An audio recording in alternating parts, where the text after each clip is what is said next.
Assalamualaikum warahmatullahi wabarakatuh. Alhamdulillahirrabbilalamin. Segala puji bagi Allah yang telah memberikan banyak sekali kenikmatan kepada kita. Bapak Ibu semua bisa hadir di sini untuk mengikuti acara diseminasi modul 1.4 ya, 1.4 dari pendidikan guru penggerak ya. Salawat serta salam senantiasa kita curahkan kepada junjungan kita Nabi Allah Muhammad Sallallahu Alaihi Wasallam yang kita nantikan syafaatnya di yaumul qiyamah nanti.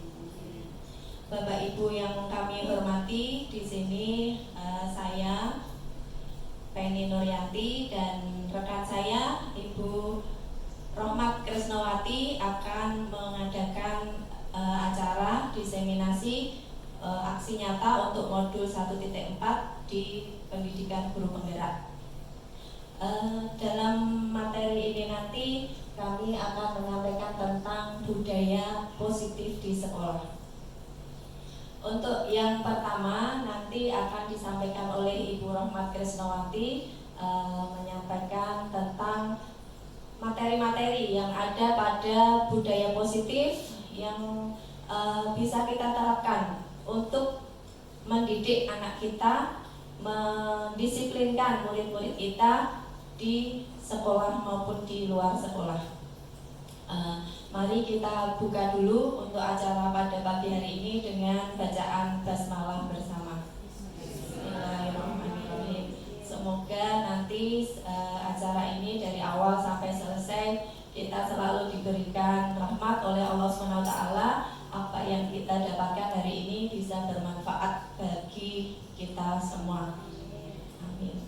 Untuk selanjutnya langsung saja kami mulai untuk presentasi kali ini. Yang pertama akan disampaikan oleh Bu Rohmat Krisnawati. Kami persilakan. Terima kasih atas waktunya Bu Penny. Sebelum kita mulai ke materi, saya ingin bercerita dulu ya. Ini ada sebuah cerita inspiratif. Cerita yang berjudul Pendayung. Di sebuah pertandingan ada para pendayung yang sudah mempersiapkan segala peralatan dayungnya untuk menyeberang ke selat. Saat itu juga penonton bersorak-sorai untuk mendukung para pendayung. Para pendayung pun mulai mendayung dengan penuh semangat. Semua penonton bersorak kegirangan dan memberi semangat kepada para pendayung. Hal tersebut memang merupakan tambahan semangat bagi mereka. Tetapi tiba-tiba langit mendung dan berkabut, angin bertiup kencang sekali. Pada menit awal mereka tetap semangat untuk mendayung. Tetapi semakin lama pulau yang akan dituju di seberang tempat finishnya itu tidak terlihat dan tertutup kabut. Para pendayung tidak lagi dapat melihat pulau tersebut dan angin bertiup sangat kencang sekali. Keadaan ini akhirnya membuat para pendayung patah semangat dan sorakan para penonton yang tadinya sangat ramai berubah menjadi omong kosong belaka. Mereka sudah tidak punya tenaga dan semangat lagi untuk meneruskan misinya dan akhirnya mereka menyerah.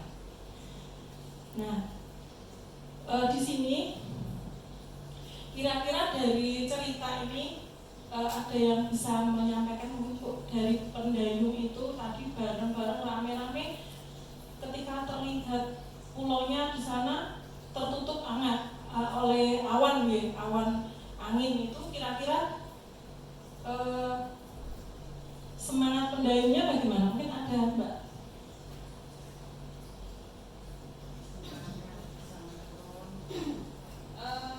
Menurut saya semangatnya menggebu-gebu.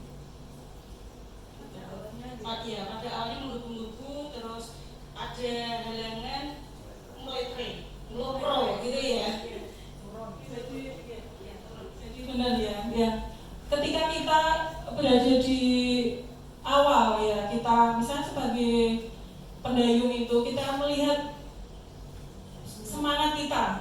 untuk mencapai ke finish. Itu kita dibantu oleh semangat para penonton, mungkin dengan kerjasama kolaborasi. Tapi ketika mau sampai di tujuan, kita kan bingung karena tertutup oleh awan tadi, angin ya, yang nggak tahu kita mau kemana, nyabrang sebelah mana. Nah, itu berarti pendayung yang ada di situ nggak punya visi, nggak punya tujuan yang mau dituju kemana gitu ya. Mungkin begitu ya Bapak Ibu. Jadi kalau kita itu punya sebagai pendidik, kita harus punya tujuan, punya visi untuk mengembangkan anak didik kita menjadi lebih baik. Nah, ini di sini kita akan belajar tentang budaya positif ya. Konsep utama budaya positif itu ada 6. Ya, yang pertama, perubahan paradigma, belajar disiplin positif dan nilai kebijakan universal. Kemudian yang kedua, teori, motivasi, hukuman dan penghargaan serta restitusi. Kemudian bagaimana membuat keyakinan kelas, kebutuhan dasar manusia dan kualitas dunia berkualitas. Kemudian restitusi, 5 posisi kontrol dan segitiga restitusi. Ini semua nanti kita bahas di materi berikutnya. Yang pertama yaitu tentang perubahan paradigma. Bagaimana pembelajaran itu harus dirancang sesuai dengan prinsip pembelajaran yang berdiferensiasi. Nah, mungkin Bapak Ibu sudah pernah menerapkan, tapi mungkin belum pernah mendengar istilah berdiferensiasi itu yang bagaimana gitu ya.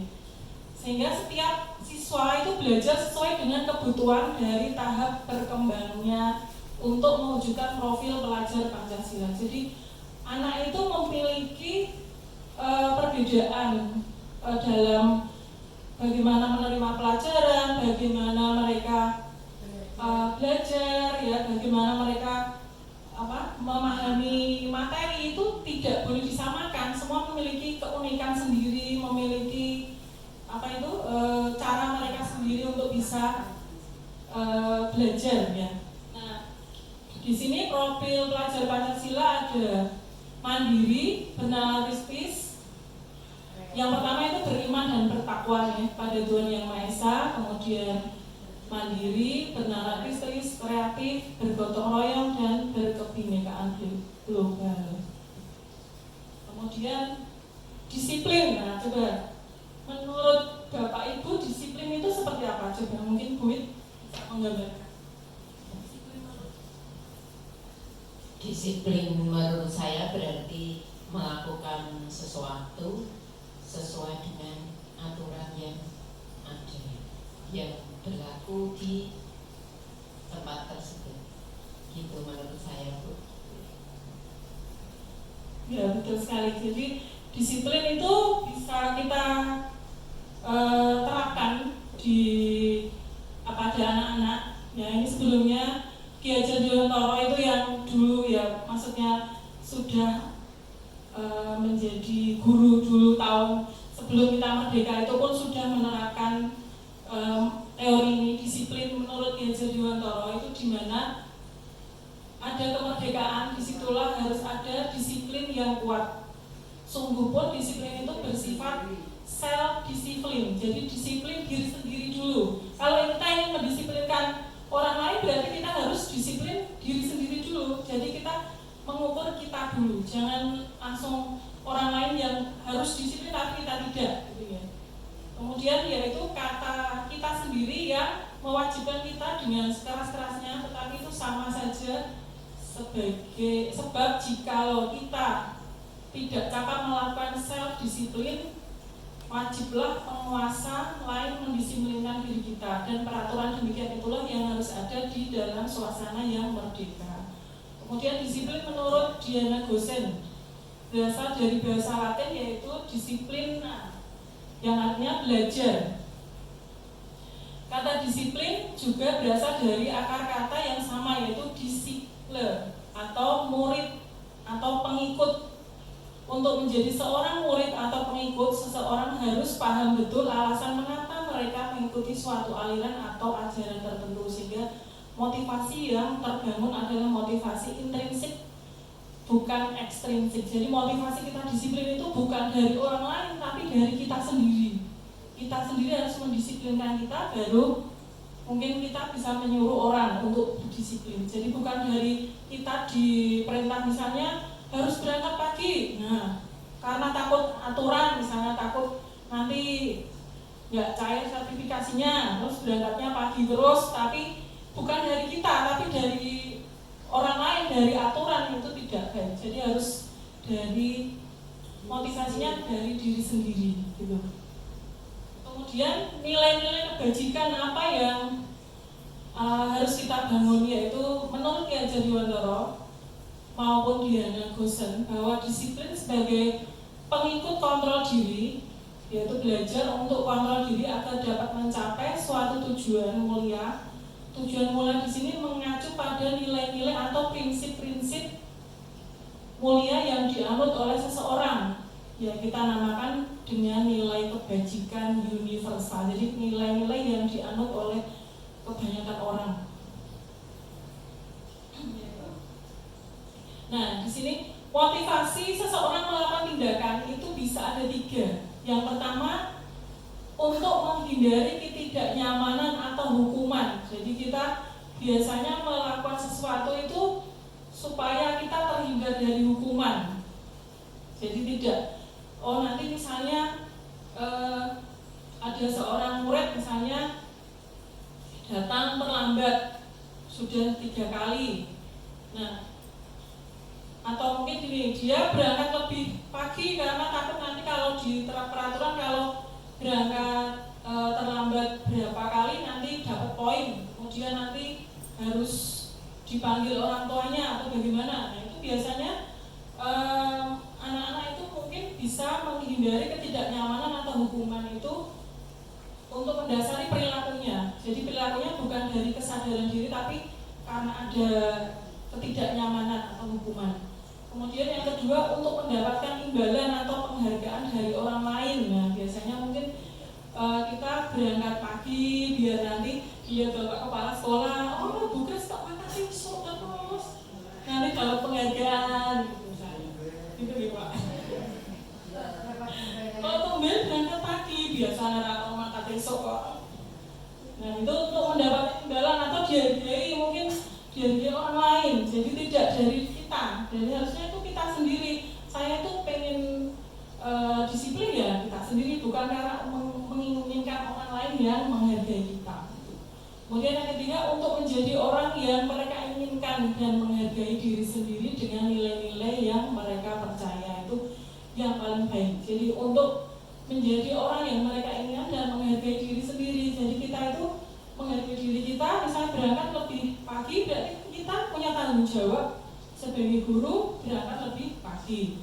Kemudian karena aturan memang seperti itu, tidak boleh lebih dari jam 7.15 sebenarnya. Kemudian kalau kita sudah disiplin, sudah baik, maka nilai-nilai kepercayaan pada diri orang lain itu akan lebih baik pada kita gitu. Kemudian apa itu restitusi?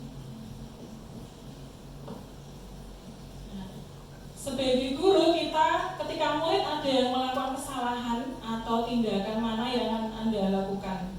Misalnya, kalau ada murid yang terlambat, misalnya ini seperti kasusnya Gilang, misalnya ya.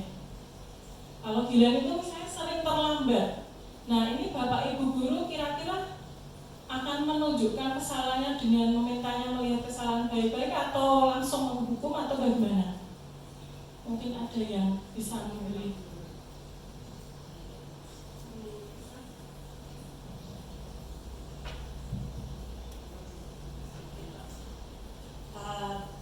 Pertanyaannya tadi ketika Gilang melakukan kesalahan di bawah itu, karena tadi Bu Kris sudah menjelaskan tentang apa itu segitiga restitusi. Ketika seorang anak melakukan kesalahan, kita sebagai seorang guru tidak langsung menjustis, salah ini dan harus begini. Tetapi kita sebagai seorang guru harus memposisikan kita sebagai kontrol manager ya. Jadi di situ tadi sudah dijelaskan ada beberapa kriteria untuk posisi kita jika menghadapi seorang anak yang melakukan kesalahan atau melanggar kesepakatan kelas atau yang namanya keyakinan kelas. Kita tidak bisa langsung menyalahkan anak, terutama di depan teman-temannya, karena seorang anak itu akan memiliki ego. Kalau ego itu tersentuh dengan sangat kasar, tentu dia akan merasa dendam dan sebagainya. Nah, kita sebagai seorang guru hendaknya melakukan segitiga restitusi tersebut dengan cara mungkin setelah pembelajaran kita berikan waktu ketika istirahat atau sebelum sekolah, memanggil anak tersebut, kemudian menanyakan mengapa anak tersebut melakukan kesalahan. Tentu anak akan mempunyai alasan tersendiri kenapa dia melakukan alasan. Jadi kita sebagai seorang guru tidak langsung salah Miki menunjukkan, enggak, tapi mengantar anak tersebut untuk menyadari kesalahannya itu apa, kemudian tindakan untuk anak tersebut agar tidak mengulangi lagi apa. Jadi kita hanya sekedar mengantarkan anak untuk mencari jawaban agar dia berbuat lebih baik lagi di setelahnya. Ada efek jerahnya, dia mencari sendiri hukuman untuk dirinya sendiri, itu dia yang menyampaikan. Seperti itu Bu Grace. Terima kasih Bu Isna, jawabannya bagus sekali ya. Jadi kalau seorang anak itu melakukan kesalahan, jadi apa yang harus kita lakukan? Kita tidak harus langsung menghukum anak itu. Jadi kita harus menanyakan dulu. Misalnya, mengapa kok kamu terlambat hari ini, atau alasannya apa? Dia mungkin punya alasan di balik itu. Misalnya kok setiap hari selalu terulang, nah, berarti kita harus mengetahui kenapa atau ada apa dengan anak ini. Tidak langsung kita menghukum, atau mungkin itu yang paling terakhir mengkritik dan mendiamkannya. Jadi diseneni terus dinengwe, tidak seperti itu ya. Jadi mungkin bertanya, kenapa kamu melakukan sesuatu yang seharusnya tidak kamu lakukan. Jadi harus pelan-pelan anak itu diberi masukan supaya dia itu bisa menyadari kesalahannya, seperti yang diungkapkan Bu Isna tadi. Nah, ini apa itu restitusi? Nah, di sini dari apa yang tadi kita kasus tadi ya, restitusi itu adalah proses menciptakan kondisi bagi murid untuk memperbaiki kesalahan mereka, sehingga mereka bisa kembali pada kelompok mereka dengan karakter yang lebih kuat. Jadi tidak langsung menjustifikasi, menghukum, itu enggak. Jadi anak itu biar menyadari dulu, memperbaiki kesalahannya. Kesalahannya itu apa? Kamu terlambat terus kenapa? Apa lupa alarm atau bangun kesiangan karena nonton TV terlalu malam? Nah, itu harus mereka sendiri yang memperbaiki kesalahannya. Kemudian dengan restitusi itu akan membantu murid menjadi lebih baik, lebih memiliki tujuan, disiplin positif, dan memulihkan dirinya setelah berbuat kesalahan. Kemudian penekanannya bukanlah pada bagaimana berperilaku untuk menyenangkan orang lain, atau menghindari ketidaknyamanan, tetapi tujuannya adalah menjadi orang yang menghargai nilai-nilai kebajikan yang mereka percayai. Ciri-ciri dari restitusi yang pertama yaitu untuk belajar dari kesalahan. Jadi belajar dari kesalahan untuk tidak melakukan kesalahan di berikutnya. Kesalahan yang sama diulang lagi berikutnya. Jadi itu. Yang kedua, memperbaiki hubungan siapa? Hubungan mungkin murid dengan guru, ya, mungkin murid dengan orang tuanya, bagaimana mungkin di rumah dengan orang tuanya tidak baik, nah itu harus diperbaiki. Kemudian tawaran dan bukan paksaan. Jadi restitusi itu tawaran, ditawarkan dulu, bukan dipaksa. Kalau hukuman itu kan kita paksa, ayo lari, menghubungi lapangan, nah itu kan anak itu terpaksa. Kalau restitusi itu ditawar, kamu kalau terlambat lagi nanti konsekuensinya apa, atau kamu nanti bagaimana sikapmu itu. Kemudian yang keempat, menuntun untuk melihat ke dalam diri anak itu. Jadi melihat ke diri kamu itu mau jadi apa, atau terlambat terus nanti bagaimana gitu. Kemudian mencari kebutuhan dasar yang mendasari tindakan pada karakter bukan tindakan, dan fokus pada solusi serta mengembalikan murid pada kelompoknya. Nah, ini nanti mungkin bisa dilakukan awal semester 1 ya, untuk membuat keyakinan kelas. Jadi bukan peraturan kelas dan bukan ini aturan ya, tapi keyakinan. Nah, pertanyaannya mengapa harus keyakinan kelas? Mengapa tidak peraturan saja? Kemudian mengapa adanya keyakinan kelas penting untuk terbentuknya sebuah budaya positif? Coba kalau mengapa kok keyakinan kelas? Kalau kita yakin itu kira-kira biasanya orang itu akan melakukan tindakan ya. Kalau lebih ke peraturan kan berarti orang itu kalau mengikuti peraturan kan nanti terpaksa, tidak dari dirinya. Nah itu mengapa ada keyakinan kelas penting untuk terbentuknya sebuah budaya positif. Jadi awalnya kita supaya membiasakan anak itu dengan budaya positif, dengan sesuatu yang lebih bersifat positif.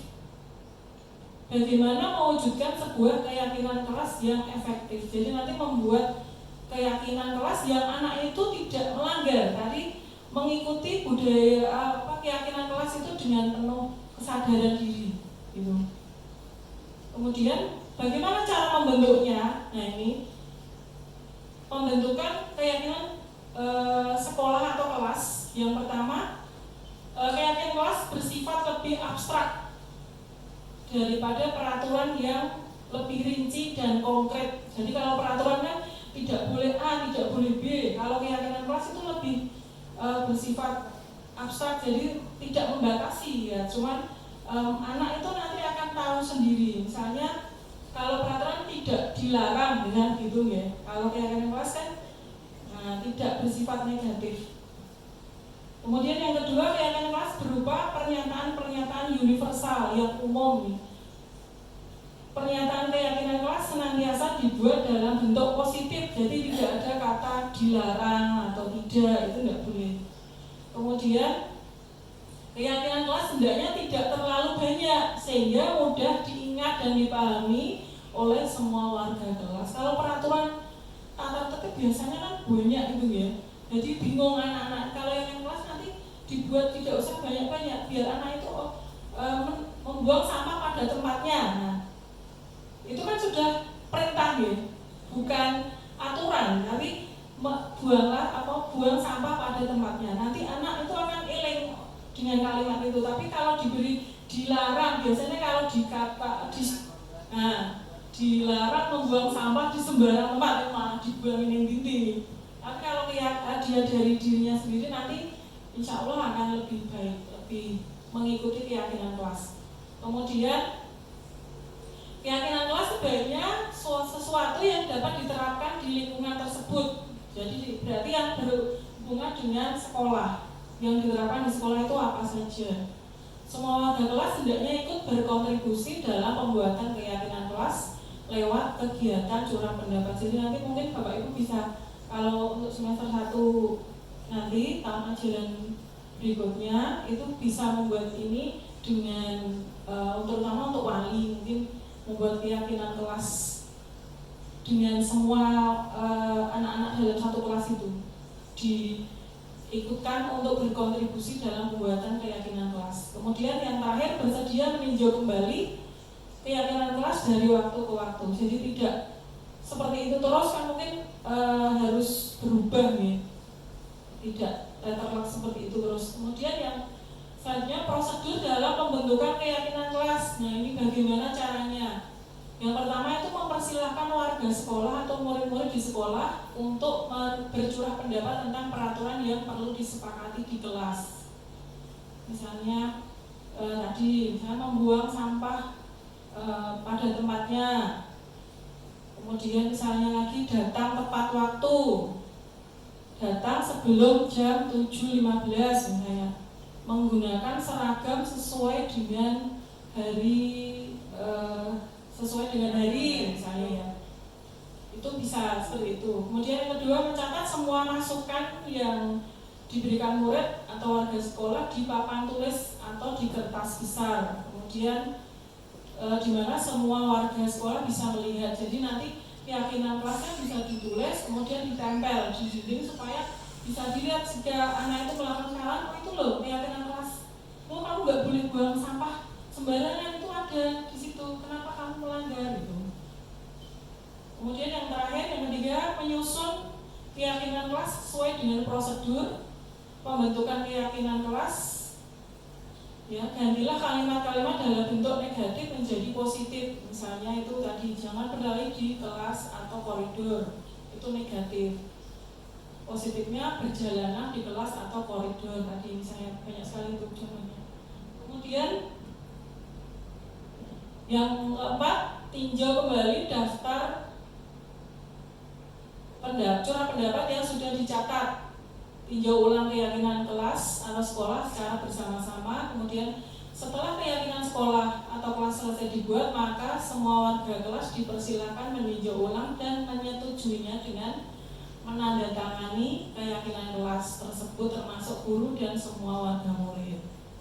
Itu mungkin bisa dibuat tanda tangan seluruh anak, itu bisa. Nanti malah dipasang di dinding, malah bagus. Kemudian yang ketujuh, keyakinan sekolah atau kelas selanjutnya bisa diletakkan di dinding tempat yang mudah dilihat. Nah itu tadi ya. Nah contoh keyakinan kelas ya, pertama disiplin waktu. Disiplin waktu tadi misalnya tidak datang tepat waktu, misalnya aturan seperti itu. Berkomitmen terhadap tugas, kerjakan tugas dengan baik misalnya. Saling menghormati, misalnya nanti kalimatnya bisa disusun yang tidak negatif ya. Kemudian nah ini kebutuhan dasar manusia itu apa saja loh? Ada 5 ya. Yang pertama itu penguasaan. Seorang itu pasti ingin menguasai enggak? Punya kekuasaan enggak? Punya ya. Nah itu merupakan kebutuhan dasar kita. Jadi kita pengen punya kekuasaan, punya menguasai, itu kebutuhan dasar. Kemudian kasih sayang dan rasa diterima. Semua orang pasti ini menginginkan kasih sayang dan diterima oleh semua orang, itu pasti. Kemudian kesenangan, pengennya senang jalan-jalan, ada yang senang shopping, ada yang senang jajan, ada macam-macam, semua punya kebutuhan kesenangan. Kemudian kebebasan itu tidak ditekan, tidak dibatasi apapun ya, punya kebebasan, tapi kebebasan yang berbatas dan bertanggung jawab, tidak kebebasan yang sebebas-bebasnya kan juga enggak. Dan yang paling utama adalah kebutuhan untuk bertahan hidup. Semua orang pasti seperti itu. Nek sakit kan ya berubah ya. Kemudian, nah ketika seorang mulai melakukan sesuatu perbuatan yang bertentangan dengan nilai-nilai kebajikan atau melanggar peraturan, hal itu sebenarnya dikarenakan karena mereka gagal memenuhi kebutuhan dasar mereka. Untuk lebih jelasnya itu, jadi ketika seorang murid itu melakukan kesalahan, pasti dia itu ada di situ di 5 kebutuhan itu dia ada yang tidak terpenuhi dari ke-5 itu. Misalnya terlambat terus tiap hari. Nah mungkin dia itu dari 5 kebutuhan itu ada yang kurang. Misalnya apa? Mungkin kasih sayang dari orang tuanya, perhatian, mungkin seperti itu kan bisa menyebabkan anak itu sering terlambat, kemudian sering bolos. Nah itu mungkin dari 5 kebutuhan itu ada yang tidak terpenuhi. Nah kemudian untuk yang selanjutnya, 3 restitusi akan disampaikan oleh rekan saya dari CGB Angkatan 10. Monggo Ibu Penny Nuriati.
Ya, agak sulit ini, saya sudah bisa ini.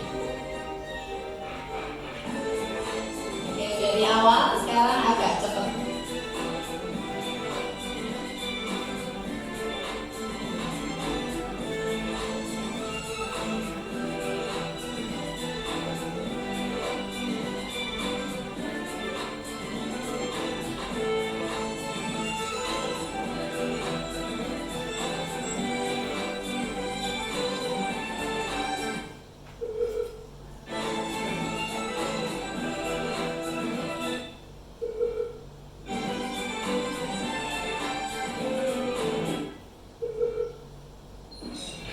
Sudah, terima kasih. Ya, tadi ternyata menyeimbangkan antara otak kiri dengan otak kanan. Tapi kalau sering berlatih bisa ya. Berarti itu perlu dilatih seperti itu. Antara bagian tubuh kita sebelah kiri dan sebelah kanan itu untuk menggerakkan secara bersamaan dengan mengubah secara cepat itu ternyata tidak langsung bisa. Ya, Bapak Ibu yang saya hormati, terima kasih masih semangat dalam mengikuti kegiatan ini. Ini tadi sudah dijelaskan oleh Bu Kris tentang budaya positif, tentang beberapa materi, yaitu tentang kebutuhan dasar manusia, kemudian tentang seseorang melakukan suatu pelanggaran, tentang nilai-nilai kebajikan itu tentunya ada alasan gitu ya. Yang selanjutnya adalah tentang segitiga restitusi. Tadi kata restitusi sudah kita bahas bahwa itu suatu proses untuk menyelesaikan suatu permasalahan ya, dengan cara tertentu untuk bisa mengembalikan posisi kita, posisi murid-murid kita itu sebagai seseorang yang beridentitas sukses, tidak beridentitas gagal. Maksudnya itu kalau melakukan pelanggaran diselesaikan dengan tidak tepat, akhirnya nanti mereka yang melakukan pelanggaran itu justru malah down, istilahnya itu tidak bisa membangkitkan lagi semangat mereka dari dalam. Ya, di sini disebut segitiga karena memang di situ ada 3 sisi, 3 tahapan. Ya, tahapan yang pertama yaitu dengan menstabilkan identitas. Jadi bila kita menemui suatu permasalahan pada anak didik kita, pada murid kita, kita harapannya bisa menerapkan segitiga restitusi itu. Yang pertama dengan menstabilkan identitas. Kita bisa memahami bahwa setiap orang itu pasti pernah melakukan kesalahan ya, tidak ada manusia yang sempurna, itu tidak ada. Setiap orang pasti pernah melakukan kesalahan karena khilaf, mungkin disengaja tapi ternyata tidak tahu bahwa itu sesuatu yang salah. Yang berikutnya kita bisa mengucapkan dengan kamu bukan satu-satunya yang pernah melakukan ini ya, biar itu nanti perasaannya seseorang yang telah melakukan kesalahan atau pelanggaran tadi itu tetap stabil ya, tidak terjatuh istilahnya ya. Yang kedua adalah dengan validasi tindakan yang salah. Nah, nanti akan lebih jelasnya, akan diberikan contoh-contoh kalau kita menangani sebuah permasalahan pada murid kita itu bagaimana. Nah, nanti akan dijelaskan selanjutnya. Sisi yang ketiga itu yaitu menanyakan keyakinan. Jadi harapannya bagi seseorang yang melakukan kesalahan tadi menyadari, yang pertama itu menyadari dulu kesalahannya, kemudian dia akan mencari sendiri solusinya. Saya itu harus bagaimana, itu dia akan menemukan sendiri dengan nilai-nilai apa yang telah kita sepakati, kayak gitu kita ulang lagi, kita ingatkan lagi pada seseorang yang bersalah tersebut. Kemudian ini penjelasannya tentang ketiga sisi segitiga restitusi tadi. Yang pertama itu menstabilkan identitas, itu maksudnya nanti adalah mengubah identitas anak dari orang yang gagal karena melakukan kesalahan menjadi orang yang sukses. Melakukan kesalahan, kalau memang anak tersebut tidak sengaja melakukannya, kalau disalah-salahkan malah jadi down, malah jadi tambah sedih, tambah menyesali diri sendiri, tambah gagal istilahnya. Tapi kalau kita stabilkan identitas dengan cara yang benar, dia akan menjadi orang yang beridentitas sukses. Berdasarkan prinsip, membuat kesalahan adalah bagian dari proses pembelajaran. Itu prinsipnya menstabilkan identitas. Nah, ada beberapa contoh pertanyaan pada saat identifikasi di tahap tadi menstabilkan identitas. Kita bisa membuat pernyataan dengan 1. Berbuat salah itu tidak apa-apa. Nah, awalannya seperti itu. Atau dengan tidak ada manusia yang sempurna kok nak. Nah gitu misalnya. Kemudian saya juga pernah melakukan kesalahan seperti itu. Atau juga dengan kita bisa menyelesaikan ini. Bapak Ibu tidak tertarik mencari siapa yang salah, tapi Bapak Ibu ingin mencari solusi dari permasalahan ini. Jadi tidak langsung misalnya dihakimi, di justice, bocah kok bully nih, nah, misalnya seperti itu tidak. Tapi tahapannya, harapannya kita bisa menerapkan yang seperti ini. Ada juga dengan kamu berhak merasa begitu. Terus yang terakhir, apakah kamu sedang menjadi teman yang baik buat dirimu sendiri? Nah, ini juga perlu kita latih. Ternyata Bapak Ibu ya, saya juga baru mendapatkan tentang teori-teori seperti ini. Mungkin bisa kita terapkan di lingkungan kita juga untuk menghadapi murid-murid kita. Yang kedua, di sisi segitiga restitusi tadi adalah validasi tindakan yang salah. Berdasarkan prinsip setiap perilaku berupaya memenuhi suatu kebutuhan tertentu. Misalnya tadi yang dicontohkan Bu Kris tadi ya, ada anak yang terlambat itu karena dia sengaja lah aku nanti tangake sama ayah ibuku kok biar, nah berarti biar terlambat gak apa-apa misalnya seperti itu. Dia sengaja menerlambatkan diri karena tidak terpenuhi kebutuhan rasa kasih sayangnya. Ada juga contoh misalnya temannya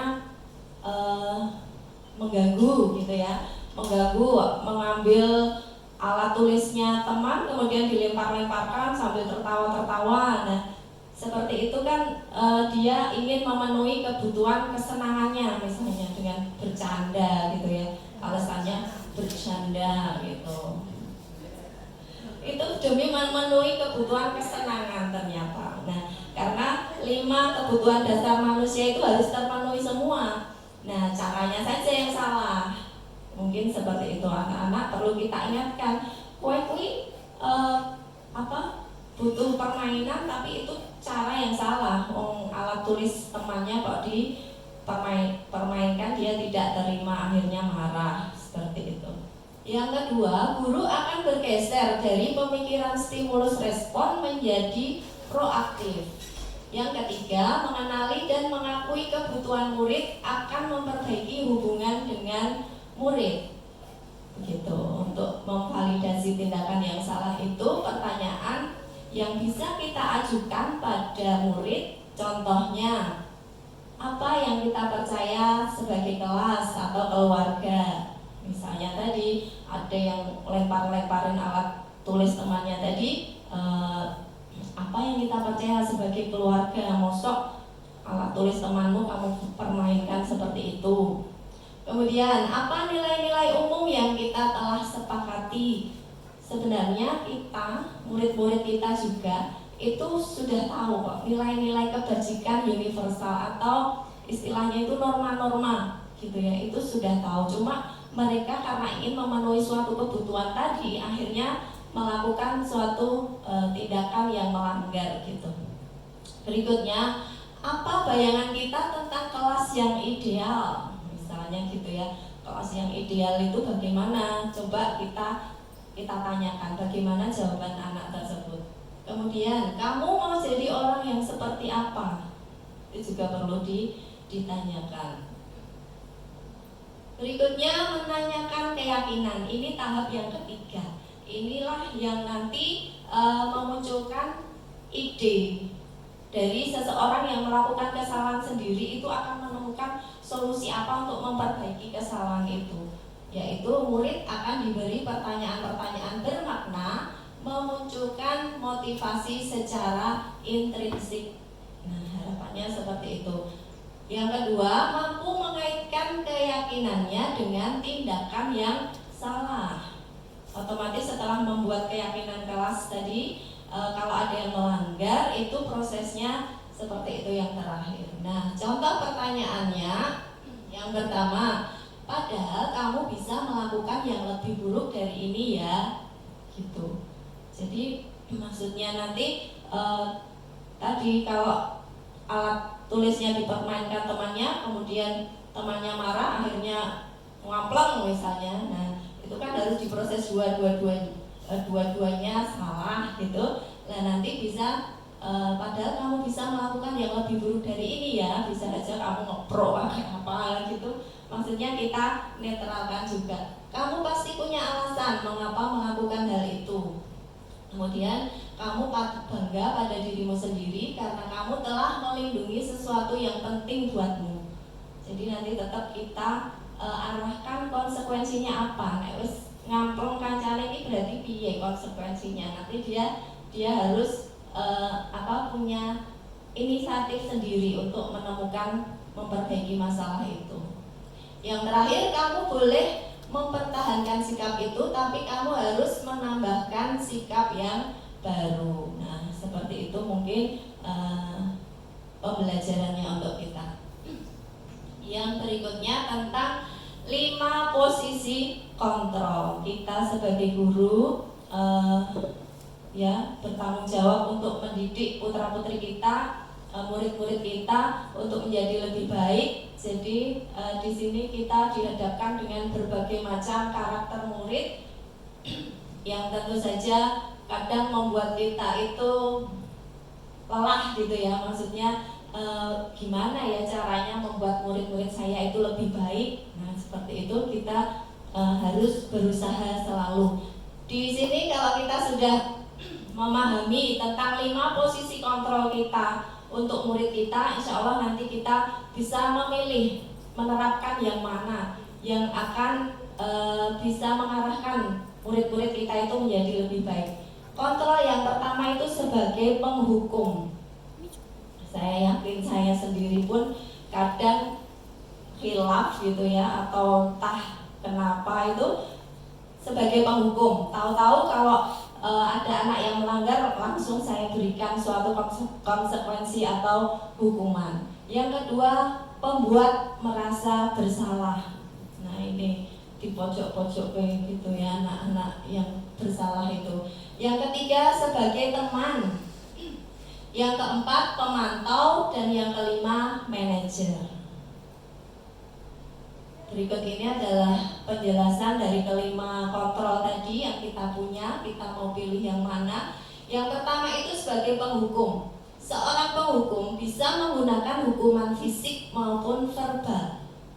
Guru-guru yang menerapkan posisi penghukum akan berkata, patuhi aturan saya atau awas gitu ya.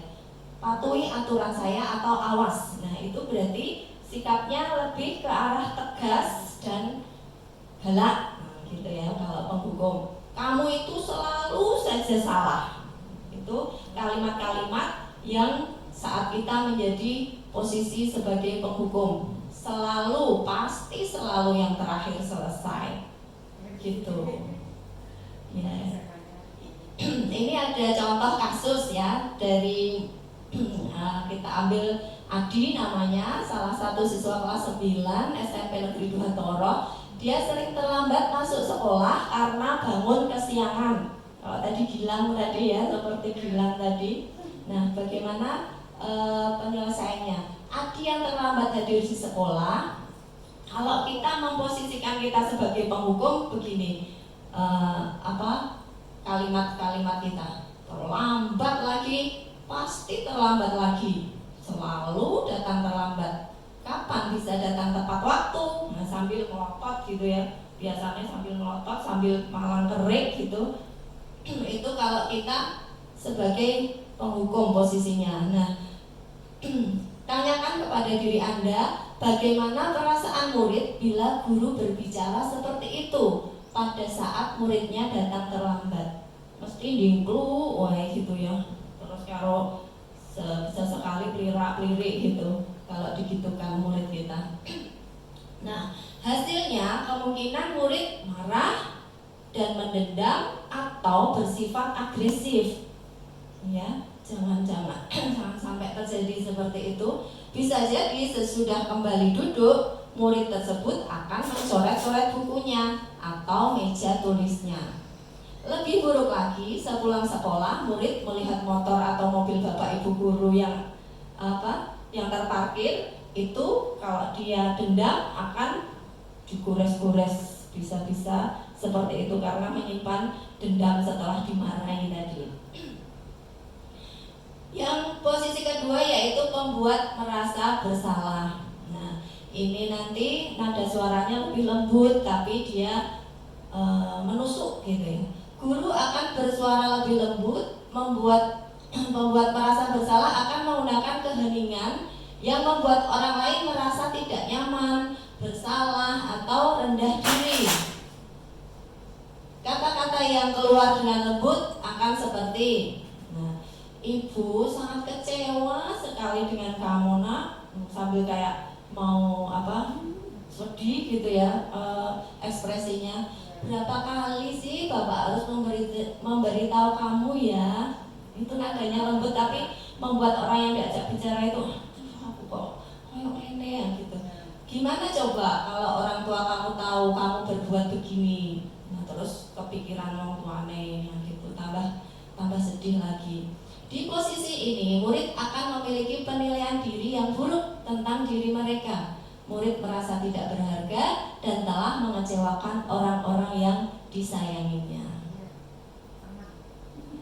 Ya, ini kasusnya masih yang sama, kasus keterlambatan Adi tadi. Nah, kalau kita memposisikan sebagai pembuat merasa bersalah, mungkin suasananya dialognya seperti ini. Adi, kamu ini bagaimana ya? Kamu sudah berjanji dengan ibu tidak akan terlambat lagi. Kamu kenapa ya senang sekali mengecewakan ibu? Ibu benar-benar kecewa sekali. Nah, kalau mendengar ini bagaimana perasaan murid bila ditegur seperti ini? Mungkin hasilnya murid akan merasa bersalah telah mengecewakan ibu dan bapak gurunya. Murid akan merasa menjadi orang yang gagal dan tidak sanggup membahagiakan orang lain. Kadangkala sikap seperti ini lebih berbahaya dari sikap penghukum. Karena emosi akan tertanam rapat di dalam, murid menahan perasaan. Tidak seperti murid dengan guru penghukum, di mana murid bisa menumpahkan amarahnya. Kalau ini lebih ke memendam amarahnya. Murid tertekan seperti inilah yang tiba-tiba bisa meletus amarahnya dan bisa menyakiti diri sendiri atau orang lain. Posisi ketiga sebagai teman. Sebagai teman akrab gitu ya. Guru pada posisi ini tidak akan menyakiti murid, namun akan tetap berupaya mengontrol murid melalui persuasi. Posisi teman pada guru bisa negatif ataupun positif. Nah, ini bisa dua-duanya, bisa diperlukan kita juga memposisikan sebagai teman, itu kadang-kala juga perlu. Positif di sini berapa hubungan baik yang terjalin antara guru dan murid. Guru di posisi teman menggunakan hubungan baik dan humor untuk mempengaruhi seseorang. Nah, guru berkata, ayo bantulah demi bapak ya. Ayo ingat tidak bantuan bapak selama ini. Ya sudah kali ini tidak apa-apa, nanti ibu bantu bereskan. Nah, seperti ini. Mungkin dengan anak-anak kita sendiri, kita itu sering memposisikan sebagai teman gitu ya. Hal negatif dari posisi teman adalah bila suatu saat guru tersebut tidak membantu, maka murid akan kecewa dan berkata, saya pikir bapak atau ibu itu teman saya. Murid merasa dikecewakan dan tidak mau lagi berusaha. Hal lain yang mungkin timbul adalah murid hanya akan bertindak untuk guru tersebut. Jadi manutnya cuma guru sama guru itu aja, sama yang lain enggak. Nah gitu, murid itu hanya tergantung, istilahnya itu ketergantungan dengan guru tersebut saja. Contohnya jika kita sebagai teman, kalimatnya adalah sambil suaranya itu ramah, akrab, kemudian bercanda, bahasa tubuhnya itu mendekati anak gitu ya, dengan senyum sambil berkata, "Adi, ayolah, bagaimana sih kamu? Kemarin kamu sudah janji ke bapak bukan? Kenapa terlambat lagi?" Itu sambil tersenyum, tertawa gitu, pokoknya akrab. Nah, kemudian ya sudah, tidak apa-apa, duduk dulu sana, nanti Pak Guru bantu. Kamu ini, nah seperti itu, diajak guyon lah istilahnya itu kalau posisi sebagai teman. Nanti hasilnya murid itu akan merasa senang dan akrab dengan guru. Ini termasuk dampak yang positif. Hanya saja di sisi negatif, murid menjadi ketergantungan tadi. Manute ya cuma sama Pak Guru itu saja, sama yang lain nah gitu misalnya. Lanjut. Pemantau. Di posisi pemantau ini yang diterapkan adalah berdasarkan pada peraturan dan konsekuensi. Dengan menggunakan sanksi atau konsekuensi, kita dapat memisahkan hubungan pribadi kita dengan murid sebagai seseorang yang menjalankan posisi pemantau. Pertanyaan yang diajukan oleh seorang pemantau pasti akan ditunjukkan peraturannya apa cah gitu. Di flashbackkan lagi kepada seseorang yang bersalah itu dengan menanyakan peraturannya apa. Terus apa yang telah kamu lakukan? Sanksi atau konsekuensinya apa? Seorang pemantau sangat mengandalkan perhitungan, catatan, data yang dapat digunakan sebagai bukti atas perilaku seseorang. Posisi ini akan menggunakan stiker, slip catatan, dan daftar cek. Posisi pemantau sering berawal dari teori stimulus respon yang menunjukkan tanggung jawab guru dalam mengontrol murid. Itu pemantau, contohnya pada kasus Adi yang terlambat tadi, dengan nada suara datar, bahasa tubuh yang formal, guru berbicara, "Adi, tahukah kamu jam berapa kita memulai?" Terus jawabannya anak tadi, "Tahu Pak." "Kamu terlambat 15 menit. Apakah kamu sudah mengerti konsekuensi yang harus dilakukan bila terlambat?" Nah, nada suaranya itu datar saja, tanpa senyum, tanpa marah gitu. Kemudian Adi menjawab, "Paham Pak, saya harus tinggal kelas pada jam istirahat nanti dan mengerjakan tugas ketinggalan saya." Kemudian guru melanjutkan, "Ya benar, nanti pada saat jam istirahat kamu harus tinggal di kelas untuk menyelesaikan tugas yang tertinggal. Saya tunggu." Bagaimana perasaan murid kalau seperti itu kan? Hasilnya nanti murid memahami konsekuensi yang harus dijalankan karena telah melanggar salah satu peraturan sekolah. Guru tidak menunjukkan suatu emosi yang berlebihan, menjadi marah atau membuat merasa berbuat salah. Murid tetap dibuat tidak nyaman, yaitu dengan harus tinggal kelas. Tadi melaksanakan konsekuensi tadi pada waktu jam istirahat dan mengerjakan tugas. Guru tetap harus memantau murid pada saat mengerjakan tugas di jam istirahat karena murid tidak bisa ditinggal seorang diri. Nah, kelemahannya seperti itu. Posisi yang kelima yaitu sebagai manajer.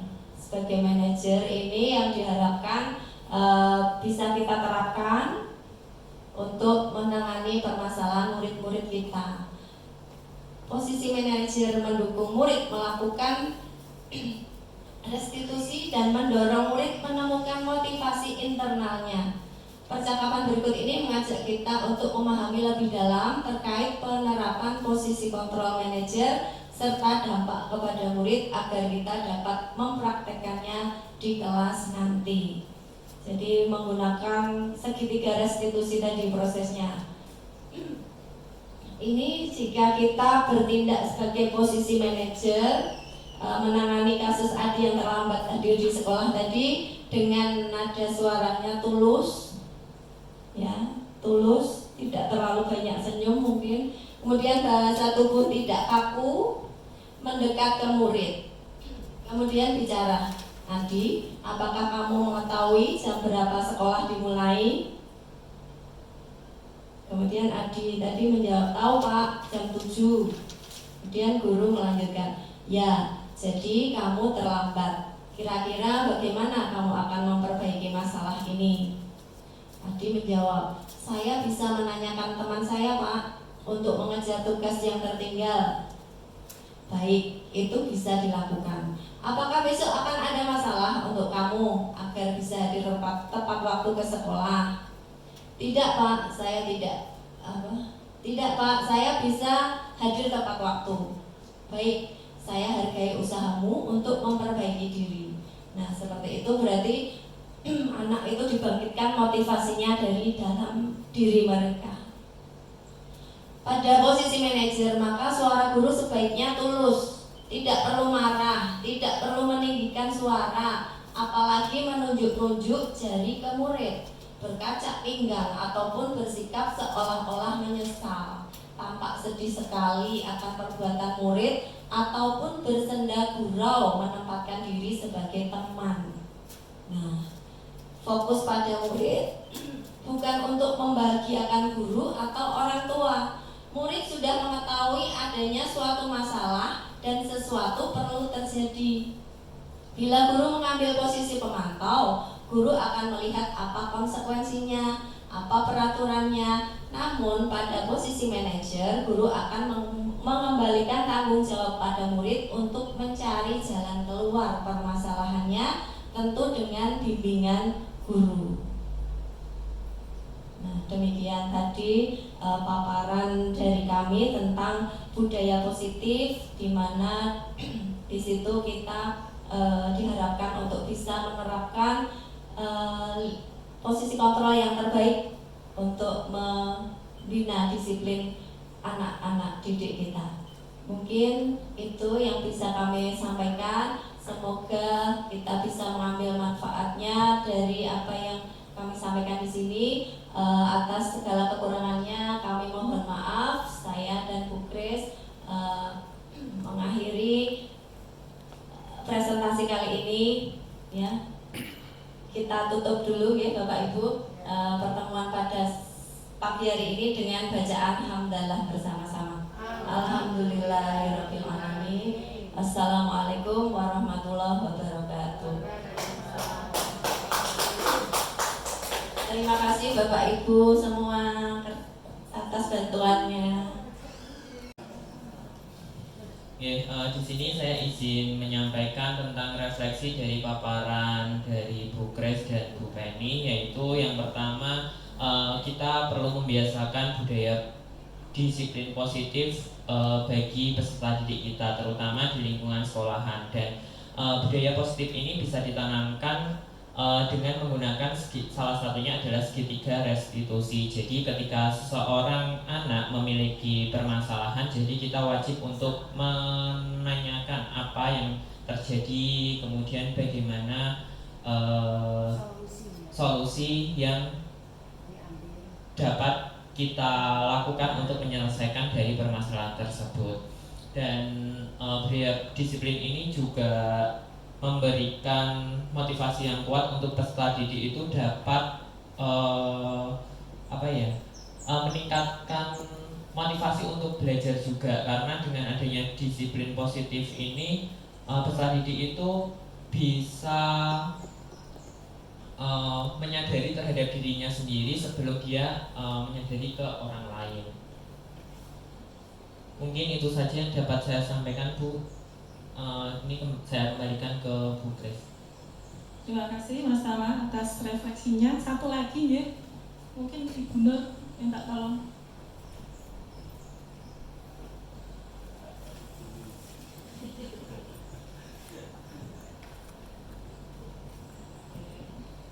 Terima kasih Terima kasih atas waktu yang diberikan, atas yang disampaikan oleh Bu Penny dan Bu Grace, bisa menginspirasi kita sebagai guru untuk kita lakukan di kelas, yaitu bahwa setiap siswa itu memiliki perbedaan yang unik yang perlu kita yang perlu kita wadahi sehingga mereka betul-betul bisa mengembangkan prestasinya sesuai dengan bakat dan minat siswa. Kemudian ada disiplin positif, bisa kita mulai dari diri guru itu sendiri sehingga siswa bisa melihat dan terteladani oleh guru yang selalu menanamkan disiplin positif. Kemudian ada restitusi, segitiga restitusi itu sangat baik kita terapkan. Guru tidak sebagai penghukum, tetapi guru bisa mendekati anak yang melakukan kesalahan dengan sebagai manajer tadi. Demikian yang dapat saya sampaikan. Terima kasih atas presentasi Bu Grace dan Bu Penny yang bisa menginspirasi kita semua. Demikian, wassalamualaikum warahmatullahi wabarakatuh. Terima kasih atas refleksinya, Bu Nur. Sekali lagi terima kasih Bapak Ibu sudah meluangkan waktu untuk menjadi teman kami untuk presentasi pada aksi nyata modul 1.4 ini. Mohon maaf apabila dalam penyampaian saya dan Bu Penny mungkin ada kesalahan atau mungkin ada yang tidak sengaja atau disengaja. Mohon maaf yang sebesar-besarnya. Terima kasih. Akhir kata, wassalamualaikum warahmatullahi wabarakatuh.